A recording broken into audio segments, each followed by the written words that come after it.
What happens when a royal guest mistakes a talk show panel for her personal throne? In just 33 seconds, one comment would ignite a firestorm that transformed a casual interview into the most shocking exit in daytime television history. The Loose Women's studio buzzed with its usual energy that morning. Denise Welch sat confidently at the panel table, her warm smile greeting the cameras as the show went live.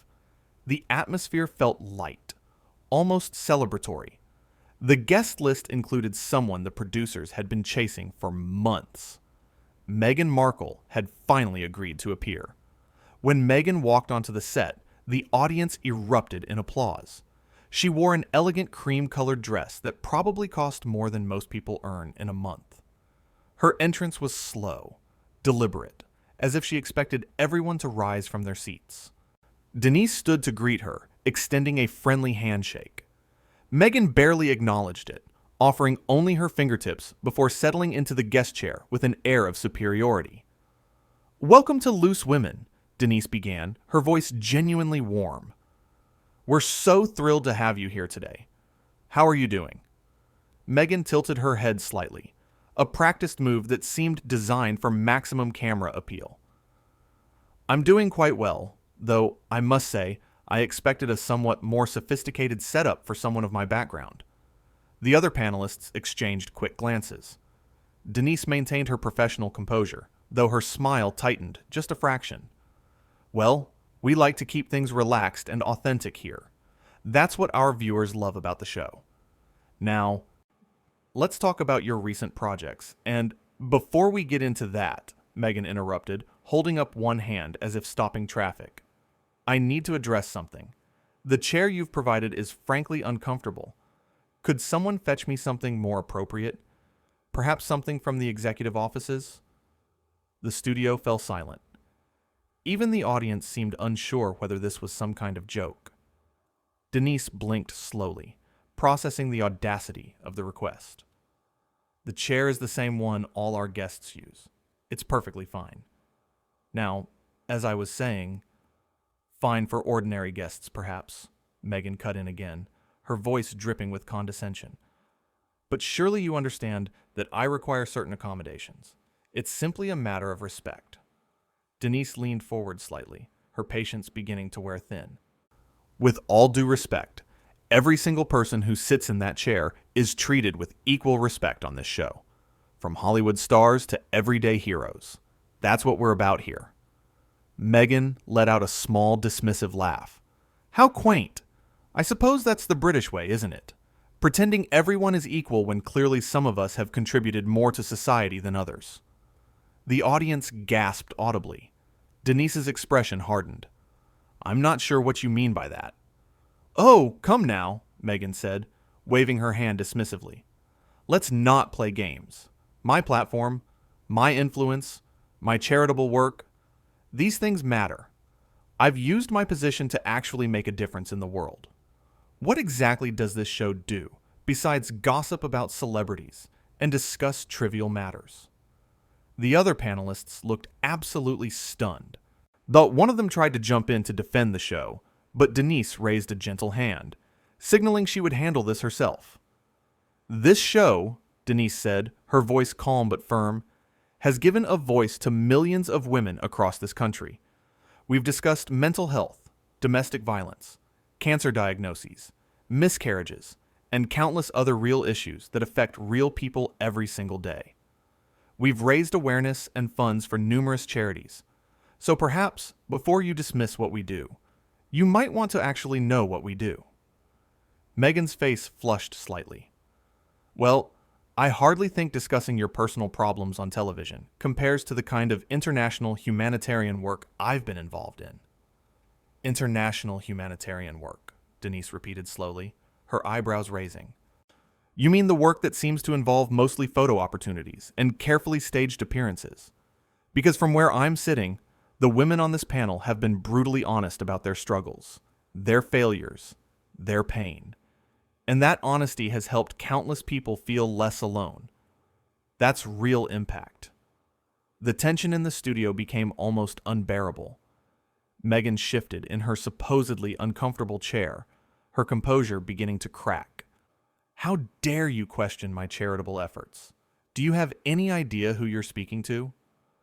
I'm speaking to a guest on my show, Denise replied evenly. A guest who has done nothing but insult this program, this panel, and by extension our viewers since the moment she sat down.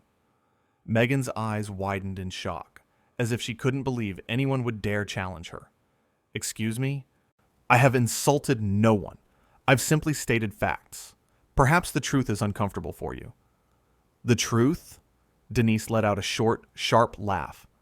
The truth is, you walked in here acting like you're doing us some enormous favor by gracing us with your presence.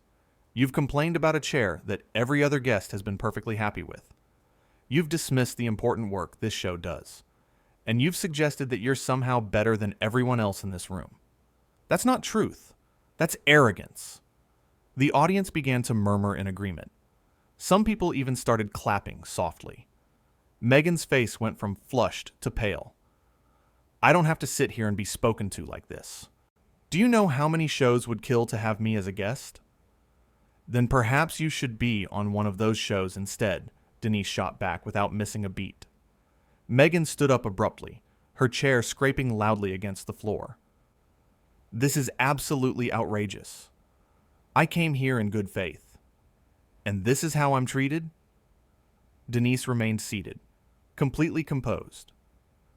You came here and immediately began making demands and looking down your nose at everyone. Good faith requires mutual respect, which you've shown none of. I have been nothing but polite, Meghan insisted, her voice rising now, losing its carefully modulated tone.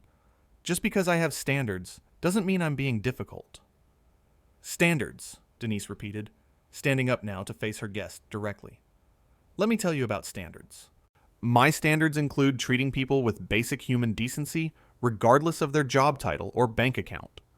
My standards include showing gratitude when someone invites you into their space. My standards include not acting like you're royalty. Oh, wait. The audience couldn't help it. Laughter rippled through the studio. Meghan's mouth fell open in shock and fury. How dare you? She hissed. That is completely out of line. Is it? Denise asked, her voice still remarkably calm. Because everything I've said is based on your behavior since you arrived. You don't get to come on this show, insult everything we stand for, act superior to everyone here, and then play the victim when someone calls you out on it. Meghan grabbed her designer handbag from beside the chair, clutching it like a shield. I want to speak to your producer. Immediately. This is unacceptable. I will be filing a complaint about this treatment. Be my guest, Denise said, gesturing toward the exit. The producer is the one who booked you despite my reservations, so I'm sure they'd love to hear all about how their star guest couldn't handle being treated like everyone else. Reservations? Meghan's voice reached a new pitch. You had reservations about me? You should have been honored that I even considered appearing on this... Go ahead, Denise encouraged, crossing her arms. Finish that sentence. Tell us what you really think about this show and the women who work here. Meghan's face contorted with barely contained rage. This bargain basement daytime show with its has-been presenters discussing their pathetic little lives is beneath me.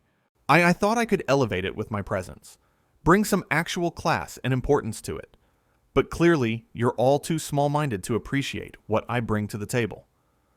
The studio went dead silent. Even the camera operators seemed to freeze. Denise took a slow, deep breath, and when she spoke, her voice was ice cold. Get out. Meghan blinked. What? You heard me, Denise said, her words precise and clear. Get out of the studio. Right now.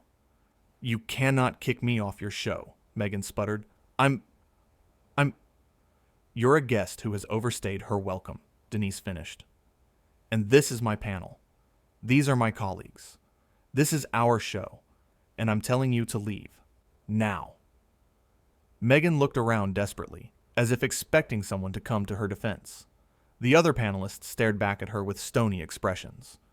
The audience sat in shocked silence. No one moved to help her. This is discrimination, Meghan tried, her voice shaking now. This is bullying. I came here vulnerable and open, and you've attacked me. Denise actually laughed at that, a sharp, disbelieving sound. Vulnerable? You strutted in here like you owned the place. Open?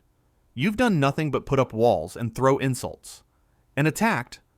I've simply responded to your own words and behavior. If you don't like how you're being treated, perhaps take a look at how you've been treating others. I have been respectful, Meghan insisted, though her voice lacked conviction now. You called our show trivial, Denise listed off on her fingers. You demanded special furniture. You mocked our viewers. You dismissed our charitable work. You suggested we should be honored by your presence. You called us has-beens and said we discuss pathetic lives. Which part of that sounds respectful to you? Meghan's hands trembled slightly as she gripped her bag tighter. I was simply being honest about my experience. And I'm being honest about mine, Denise countered. My experience is that you're an entitled, self-absorbed individual who thinks the world revolves around you. And I don't want that energy on my show. So for the final time, please leave. Fine, Meghan spat out, her composure completely shattered now. I wouldn't want to spend another second in this toxic environment anyway. You're all jealous. That's what this is really about. You can't handle someone who's actually accomplished something meaningful with their life. Denise smiled, but it didn't reach her eyes. If you'd actually accomplished something meaningful, you wouldn't need to constantly remind everyone about it. Truly important people don't need to tell others how important they are. Their actions speak for themselves. That comment seemed to hit harder than anything else. Meghan's face crumpled for just a second before she regained control. You'll regret this, all of you. When the media hears about how I was mistreated here, the media will have the full footage, Denise interrupted. Every word you've said, every insult you've thrown, every entitled demand you've made. So please, go ahead and tell your story. I'm sure people will be very interested to see the truth. Meghan stood frozen for a moment, clearly realizing that her behavior had been captured on camera from multiple angles. There was no way to spin this in her favor. The evidence was irrefutable. She stammered, unable to form a coherent response. The exit is that way, Denise said, pointing firmly toward the studio door. I'm sure you can find your own way out, unless you need someone to roll out a red carpet for you. The audience let out a collective ooh at that final jab. Meghan's face turned scarlet. She opened her mouth to say something else, then apparently thought better of it. Instead, she turned on her heel and marched toward the exit, her head held high despite the obvious humiliation. But she couldn't resist one last parting shot. Halfway to the door, she spun around. You're all bitter, jealous women who peaked years ago. I actually feel sorry for you. Denise didn't even blink. And you're someone who confuses fame with importance and a title with character. I actually feel sorry for anyone who has to deal with you on a regular basis. Now leave before I have security escort you out. Meghan's eyes blazed with fury, but she had no more ammunition left. Every argument she'd tried had been dismantled. Every insult had been returned, tenfold. She was outmatched, and she knew it. With one final huff of indignation, she stormed out of the studio. The heavy door slammed behind her with a resounding thud that echoed through the silent space. For a long moment, nobody moved. Nobody spoke. The weight of what had just happened hung in the air like fog. Then, slowly, the audience began to clap.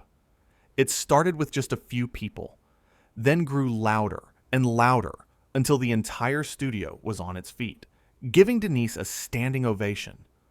Denise stood at the panel, and her chest rising and falling as the adrenaline of the confrontation began to fade. She looked out at the cheering audience, then at her fellow panelists, who were looking at her with a mixture of shock and admiration. Well, she finally said, her voice slightly breathless but tinged with humor. That was certainly not how I expected this morning to go. The audience laughed, the tension finally breaking. One of the other panelists reached over and squeezed Denise's hand supportively. "You were absolutely brilliant," she said quietly. Denise shook her head slightly, as if still processing everything. "I don't enjoy confrontation. I really don't. But I will not sit here and let anyone disrespect this show, this panel, or our viewers. We work too hard and we mean too much to too many people to allow that kind of behavior." The audience cheered again, clearly in full agreement. Denise took a deep breath and looked directly into the camera. "I apologize to anyone who tuned in expecting a pleasant interview. That's certainly what we had planned. But sometimes you have to stand up for what you believe in, even when it's uncomfortable. Especially when it's uncomfortable." Another panelist nodded vigorously. "You gave her every chance to reset, to change course. She chose not to. That's on her, not on you." "Exactly," Denise agreed. "I tried to steer the conversation back to a professional place multiple times. But when someone shows you who they are, you have to believe them.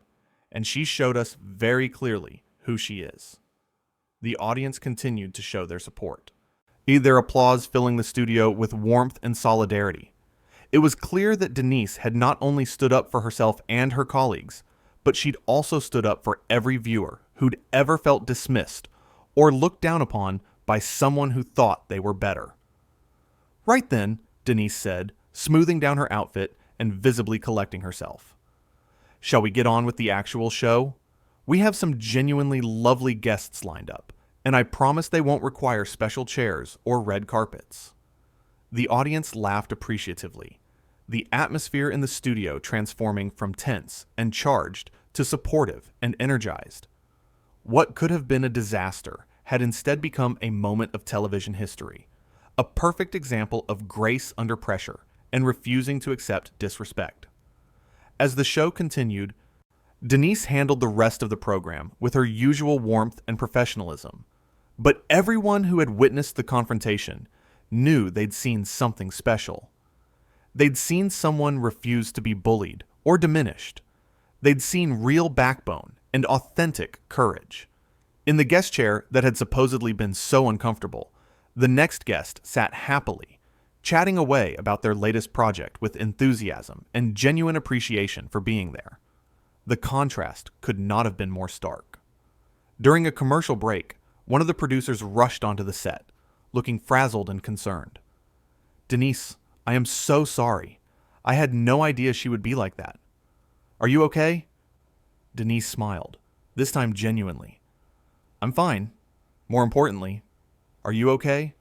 I know you worked hard to book her." The producer waved a hand dismissively. "Forget about that. You did the right thing. 100% the right thing. The phones are already ringing off the hook with people supporting you. Social media is going crazy. In a good way." "I wasn't trying to make a statement or create a viral moment," Denise said quietly. "I just couldn't sit there and let her treat us that way." "And that's exactly why people are responding so positively," the producer replied. "Because it was real. Because you were genuinely standing up for something important, not playing to the cameras. That authenticity comes through." As the break ended and they returned to air, Denise felt a sense of calm settle over her. She'd done what needed to be done.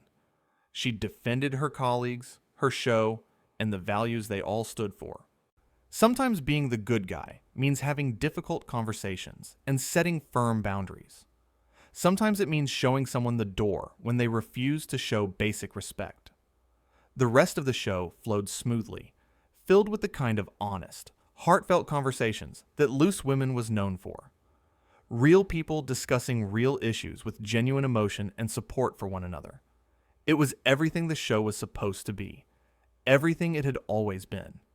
And as Denise wrapped up the program, thanking the viewers for watching and teasing tomorrow's topics, she felt proud. Not proud of having to kick someone off the show, but proud of refusing to compromise on the values that made Loose Women special. Proud of standing firm when it would have been easier to just let things slide. The cameras stopped rolling, and the studio audience filed out, still buzzing with excitement about what they'd witnessed. Denise gathered her notes and stood up from the panel, stretching slightly after the intense hour. "You know what the best part is?" one of the other panelists said, grinning. "She complained about that chair for nothing. I've sat in it dozens of times, and it's perfectly comfortable." They all laughed, the shared experience bonding them even closer together. They'd been through something unprecedented as a team, and they'd come out stronger for it. As Denise made her way backstage, staff members approached her one by one, offering support and congratulations. "That took guts," someone said. "Good for you," said another. The overwhelming response was positive, supportive, grateful even. In her dressing room, Denise finally had a moment alone to process everything. She sat down in front of the mirror, looking at her reflection. She looked the same as she had that morning, but she felt different, stronger somehow, more certain of her own values and her willingness to defend them. Her phone buzzed with messages from friends, family, colleagues in the industry, all of them expressing support and admiration for how she'd handled an impossible situation with grace and strength. It was overwhelming in the best possible way. But what mattered most to Denise wasn't the praise or the attention. What mattered was knowing she'd done the right thing. She'd created a boundary and enforced it. She'd shown respect for herself, her colleagues, and her audience by refusing to tolerate disrespect from anyone, regardless of their perceived status or fame. That evening, as Denise left the studio and headed home, she reflected on the strange turn the day had taken. She'd woken up expecting a normal show, maybe a slightly elevated one given the high-profile guest. Instead, she'd found herself in the middle of a confrontation that would likely be talked about for years to come. But she had no regrets, not a single one, because at the end of the day, standing up for what's right matters more than keeping the peace with someone who has no intention of being peaceful. Defending the people who count on you matters more than appeasing someone who thinks they're above everyone else. The chair had been comfortable all along. The studio had been perfectly adequate. The show had been important and meaningful long before that guest walked through the door. And it would continue to be all those things long after she left. Denise smiled to herself as she drove home through the evening traffic. Tomorrow would bring a new show, new guests, new conversations. But today had been a reminder of why she did this job in the first place.